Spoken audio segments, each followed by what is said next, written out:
Registrar का तबादला करा दिया, लेकिन सेशन लेट की समस्या उनसे नहीं। वो चाहते ना तो अगर तिरहुत कहाँ विकास पे गद्दी पे चला गया था, लेकिन ईमानदारी का ढोंग किए, वेतन के पैसे से कैबिनेट मंत्री बने, वेतन के पैसे से आप आदरणीय संजय जाजू को हम याद करेंगे, आप सब याद करेगा, उन्होंने एम्स और एयरपोर्ट दरभंगा को सौगात दिया। आने वाला नीतीश कुमार जी का नाम डूबने वाला नहीं है। क्यों? उन्होंने हम बात नालंदा और राजगीर को स्वर्णिम तिरहुत के विधान पार्षद थे, न कि संजय झा के विधान पार्षद थे।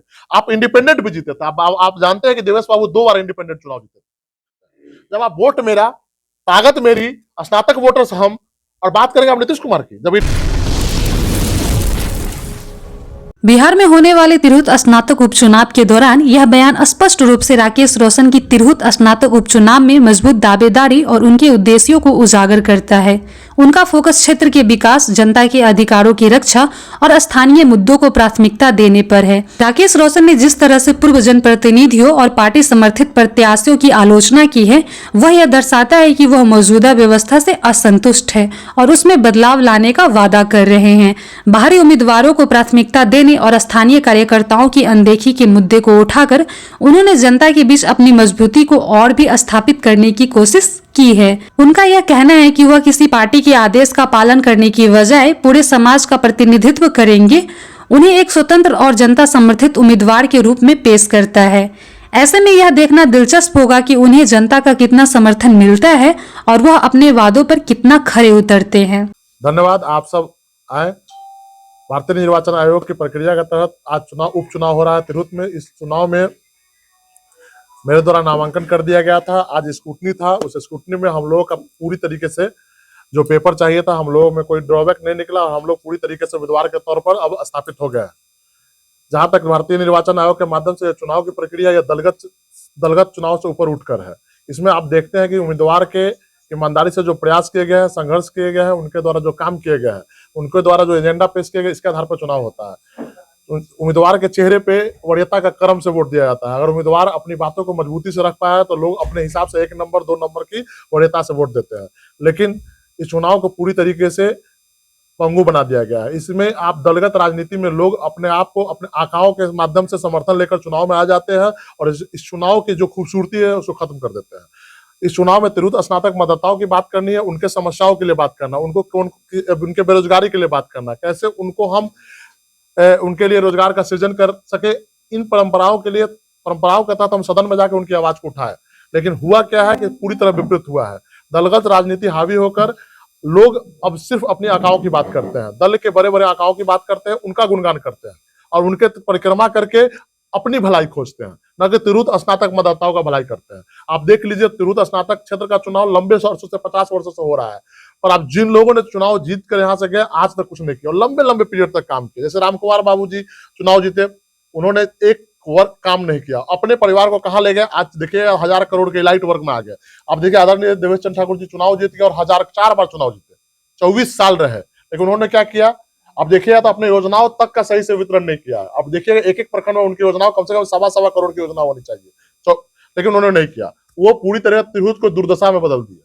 अगर वो चाहते तो, जैसे मुख्यमंत्री के करीबी थे, वो चाहते तो बड़े पैमाने पर तिरहुत की बात कर सकते थे। जैसे एम्स, अब देखिए कि दरभंगा में एम्स खुल गया, लेकिन मुजफ्फरपुर बिहार के आज की राजधानी, औद्योगिक राजधानी के रूप में जानी जाती है। पटना के बाद अगर कोई सबसे ज्यादा औद्योगिक जगह है वो मुजफ्फरपुर है, लेकिन एम्स खुला कहाँ?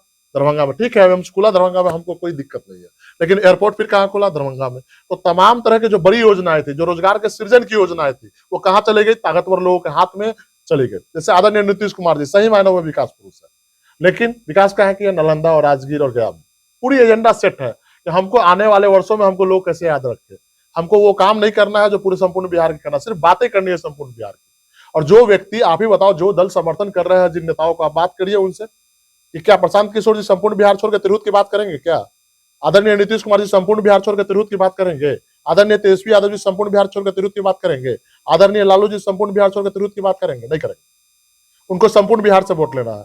फिर वोटर्स क्यों 1.5 लाख मतदाता क्यों वोट दे? जब हमारे क्षेत्र के बारे में आप बात ही नहीं कीजिएगा, हमारे रोजगार का सृजन कैसे, उस पर आप चर्चा ही नहीं कीजिएगा। तिरहुत कहीं ना कहीं मर रहा था, तिरहुत कहीं ना कहीं खो गया था। आज इस चुनाव में मेरे माध्यम से तिरहुत की इतनी चर्चा हुई है और आप लोगों ने, सबसे बड़ा माध्यम है हमारे पत्रकार साथी, डिजिटल मीडिया के साथी, जो लोग नए आए हैं, युवा वर्ग, डिजिटल माध्यम से उन्होंने बेहतरीन प्रचार प्रसार किया है। उन्होंने कहा है कि वो हमारे बातों को घर घर तक पहुंचा रहे हैं तिरहुत की चर्चा कर रहे हैं, तिरहुत केंद्र बिंदु बन रहा है। और पटना से मीडिया से लेके बिहार के तमाम मीडिया लोग आज केंद्र बिंदु तिरहुत है। नेशनल मीडिया ने भी उठाया है कि तिरहुत कौन सा जगह है और क्यों काम नहीं हुआ। तो आपके माध्यम से आप देश के चौथे स्तंभ से, आप संविधान में आपने आपकी ताकत है। हम चाहते हैं कि आपके माध्यम से तिरहुत की चर्चा हो। उम्मीदवार जो उम्मीदवार है सब तिरहुत की चर्चा करें। तमाम आकाओं की चर्चा करने से कोई फायदा नहीं है, क्योंकि तिरहुत स्नातक मतदाता पढ़े लिखे मतदाता है, स्नातक पास है, अपने इन्वेस्टमेंट 50 लाख का इन्वेस्टमेंट किया अपने स्नातक बनने में। वो क्यों क्यों किसी को ऐसे वोट देंगे, किसी के कहने पे? अपने विवेक से वोट करेंगे। दूसरी बातें हैं कि हम आपके माध्यम से कहना चाहते हैं, जो लोग तमाम तरीके के भ्रम फैलाते हैं, चर्चाएं करते हैं कि तिरहुत स्नातक मतदाता बिकते हैं। हम पहली बार चुनाव में आए हैं, हमको भी तमाम तरह के राजनीतिक मजबूत लोग, सुरमा लोग जो बैठ कर राजनीति करना चाहते हैं, जो घरों से राजनीति करना चाहते हैं, जो संघर्ष करना नहीं चाहते हैं, जिनको अपने बच्चों को फिट करना है। हम जैसे युवा पीढ़ी को फिट नहीं करना है, अपने बच्चों को आगे लाना। वो लोग क्या कर रहे हैं कि धनबल का उपयोग होगा। ईमानदारी से कहते हैं कि आज तक कोई स्नातक मतदाता एक भी चवन्नी लेकर वोट नहीं किया होगा, लेकिन आपके सम्मान में आपसे वोट भी लिए, विधान परिषद भी बने और कहते हैं धनबल का उपयोग होगा। तो कहीं ना कहीं आपके सम्मान को ठोस पहुंचा रहे हैं। तमाम तिरहुत स्नातक मतदाताओं को मार्केट में बेच रहे हैं। हम तमाम स्नातक मतदाताओं से कहना चाहते हैं कि आप इस बार अपने विवेक से वोट करें। आप अब तिरहुत को केंद्र बिंदु में रखने वाले लोगों को वोट करें। आपके लिए एक बड़ा प्लेटफॉर्म बनने जा रहा है। मेरे माध्यम से आपकी तिरहुत की बातें पूरे संपूर्ण हिंदुस्तान में गूंजेगी। अगर आप हमारे साथ खड़े रहते हैं, हमने वोटर्स को जागरूक किया है। पहले मतदाता बनते थे 90,000, आज बने हैं 1.5 लाख। पूरी तरह ओपन चुनाव हो गया। कोई ये नहीं कह सकता कि ये वर्ग ही चुनाव जीतेगा। तमाम तरह के लोगों को वोट देने का अधिकार मिल गया है। लोग अब आसान्वित है, चाहते हैं कि वोटर नहीं बने। जो छूट गए हैं वो हमसे कंप्लेन करते हैं कि आप हमको वोटर बनाने के लिए जागरूक नहीं किए। तो कहीं कहीं मुझे भी शर्मिंदगी महसूस होती है कि मेरे लोग वहां नहीं पहुंच पाए। तो अब तो कम से कम जन जागरण के तहत एक बड़ी व्यवस्था बनने जा रही है कि हमारे तिरहुत में स्नातकों की संख्या पता चलेगा। 2026 का ही चुनाव है। हम लालच और स्वार्थ और राजनीति नहीं करते हैं। हमारा परिवार हमेशा से बलिदानी रहा है। त्याग और संघर्ष में हमने विश्वास किया है। आप देखिएगा 1 साल का मात्र हमको मौका मिलेगा। क्यों? क्योंकि 2025 में विधानसभा चुनाव है, 6 महीने में फिर आचार संहिता लग जाएगी। फिर 26 का चुनाव होगा तो पंचायत चुनाव होगा, उसमें भी आचार संहिता लग जाएगा। मेरा भी चुनाव रहेगा। तो मात्र 1 साल के लिए कोई लड़का आपके बीच में आकर तिरहुत की बात कर रहा है। तमाम बड़े बड़े दल लोग परेशान है। क्यों? क्योंकि हम जागृत किए हैं। और जागा कौन है? तिरहुत का स्नातक मतदाता। लोग पूरे घर, इस बार लोग तिरहुत की बात घर में, खेतों खलिहानों में हो रही है। पहले कहाँ होती थी? मुजफ्फर यूनिवर्सिटी से शुरू होती थी और देवेश बाबू के एक आवाज था, वहां तक खत्म हो जाती थी। 5 लोग ही पूरे चुनाव को लड़ते थे। उम्मीदवार कहाँ का है? अगर देवेश बाबू अगर सीतामढ़ी के ब्राह्मणों को लड़ाते तो मैं उनका स्वागत करता। अगर वैशाली के ब्राह्मणों को लगाते तो मैं स्वागत करता। अगर वो मुजफ्फरपुर के ब्राह्मणों को लगाता तो मैं स्वागत करता। लेकिन लड़ाया कहाँ गया? क्या एयरपोर्ट बनेगा दरभंगा में, एम्स बनेगा दरभंगा में, उम्मीदवार भी आएगा दरभंगा से। नहीं चलेगा।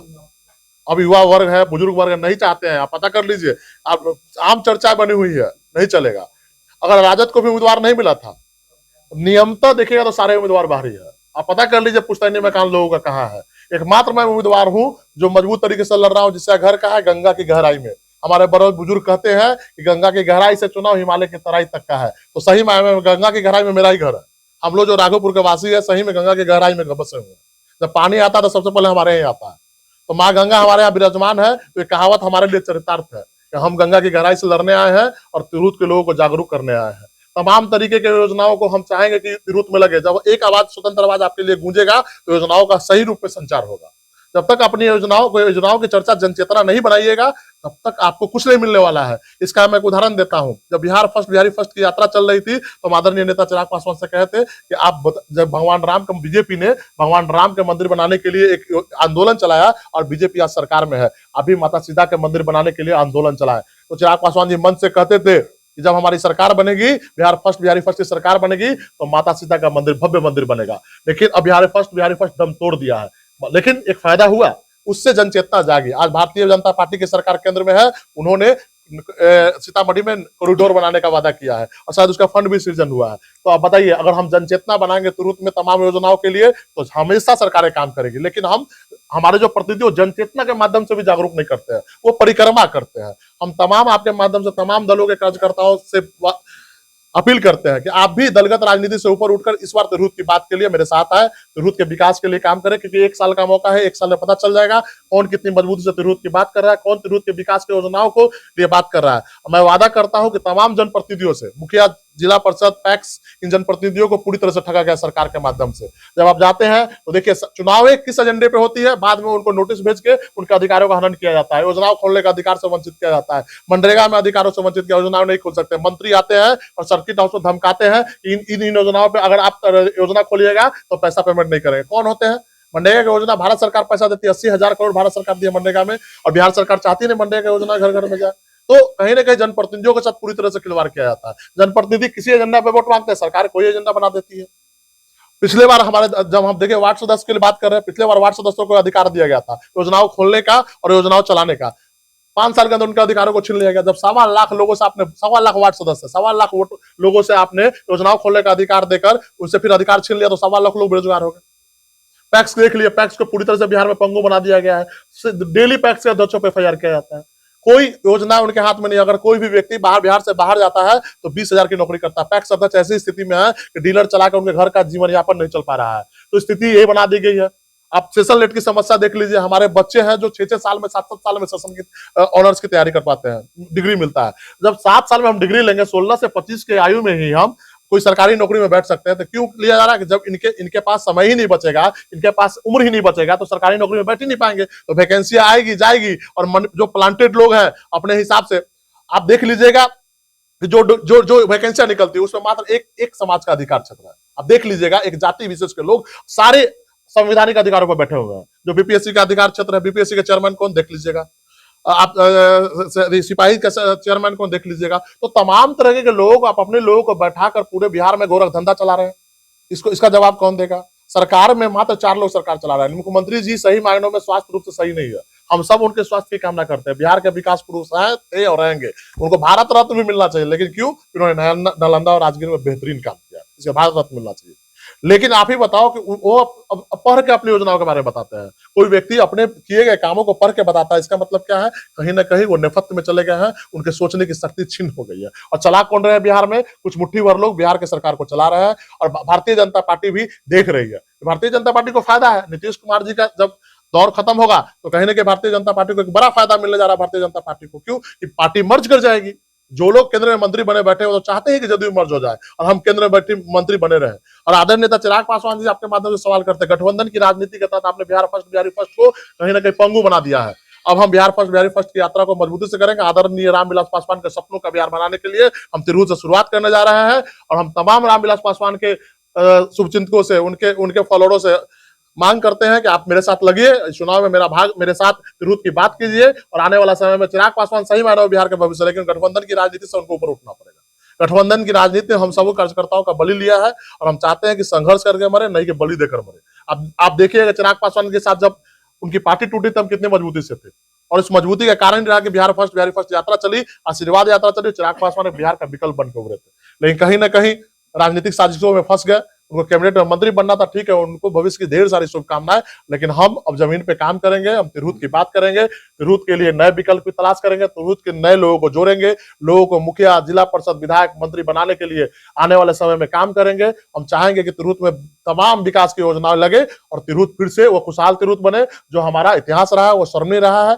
हम चाहते हैं कि माता सीता का भव्य मंदिर का निर्माण हो। आने वाला समय में माता सीता के भव्य मंदिर की कैसी स्थापना हो, और माता सीता के मंदिर के साथ साथ हॉस्पिटलिटी की व्यवस्था हो, एजुकेशन का व्यवस्था हो, तभी लोग, हम लोग जैसे लोग जाकर वहां पे अगर प्रोग्राम बच्चों को पढ़ाना होगा, बच्चों को हम लोग का स्थापित होना होगा वहां पे सीतामढ़ी में, तो सीतामढ़ी का भी विकास हो पाएगा। तो आपके माध्यम से हम चाहते हैं कि तिरहुत का तमाम 1.5 लाख मतदाता इस बार हमको 1 साल का मौका दे, हम उनके लिए काम कर सके। के सबसे करीबी लोग, अगर डीवाई पाटिल राज्यपाल थे तो बिहार में कोई करीबी व्यक्ति था, कहते हैं वो एक पैकेट में बिहार का मुख्यमंत्री, एक पैकेट में महाराष्ट्र का जो लोग थे, डीवाई पाटिल मुख्यमंत्री बने तो वो थे, और रजिस्ट्रार का तबादला करा दिया, लेकिन सेशन लेट की समस्या उनसे नहीं रुकी। तमाम तरह के वो चाहते ना, तो अगर तिरहुत कहाँ विकास पे गद्दी पे चला गया था, लेकिन ईमानदारी का ढोंग किए, वेतन के पैसे से कैबिनेट मंत्री बने, वेतन के पैसे से सांसद बने, उनका विकास हुआ। तिरहुत में एक योजना बता दीजिए ईमानदारी से, जो उनके वेतन के पैसे, उनके फंड के छोड़ के एक योजना ऐसा बनाया जिनको याद किया जाए। आप आदरणीय संजय जी को हम याद करेंगे, आप सब याद करेगा, उन्होंने एम्स और एयरपोर्ट दरभंगा को सौगात दी। आने वाले 100 साल तक संजय जी का नाम रहेगा। नीतीश कुमार जी का नाम डूबने वाला नहीं है। क्यों? उन्होंने नालंदा और राजगीर को स्वर्णिम फिर से स्वर्णिम इतिहास में लौटा दिया। आप देखिए नालंदा यूनिवर्सिटी का कितना खर्च हो रहा पता, 54,000 करोड़ का पैसा 48,000 करोड़ दक्षिण बिहार को खर्च हो रहा है। तो आप सोच लीजिए नीतीश कुमार जी दक्षिण बिहार में कितना काम किया है। सही में है ना वो विकास पुरुष है, लेकिन एक बिहार के उस विभाग का, इस विभाग को उन्होंने छोड़ दिया, इस विभाग को संजय झा के भरोसे छोड़ दिया। संजय झा जी अपने क्षेत्र का विकास कर लिए, लेकिन हम बात तिरहुत से लड़ने आए हैं। आप तिरहुत के विधान पार्षद थे, न कि संजय झा के विधान पार्षद थे। आप इंडिपेंडेंट भी जीते थे। आप जानते हैं कि देवेश बाबू 2 बार इंडिपेंडेंट चुनाव जीते थे, लेकिन उन्होंने तिरहुत की बात नहीं की। वो चुनाव जीत कर नीतीश कुमार की परिक्रमा करते हैं। जब आप वोट मेरा, ताकत मेरी, स्नातक वोटर्स हम, और बात करेंगे आप नीतीश कुमार की। जब इंडिपेंडेंट जीते तो मेरी बात करनी थी ना, हमारी बात करनी थी ना, हम लोगों की बात करनी थी ना, लेकिन नहीं किए। जब इंडिपेंडेंट कौन जीतता है? हम लोगों के ताकत से, स्नातक वोटरों के मजबूती से ही इंडिपेंडेंट को जीतता है। यह जानकारी तिरहुत स्नातक उपचुनाव के उम्मीदवार राकेश रोशन के द्वारा दी गई है। इसमें लगाए गए सभी आरोप वक्ता की निजी राय है। इसमें चैनल की कोई सहमति नहीं है।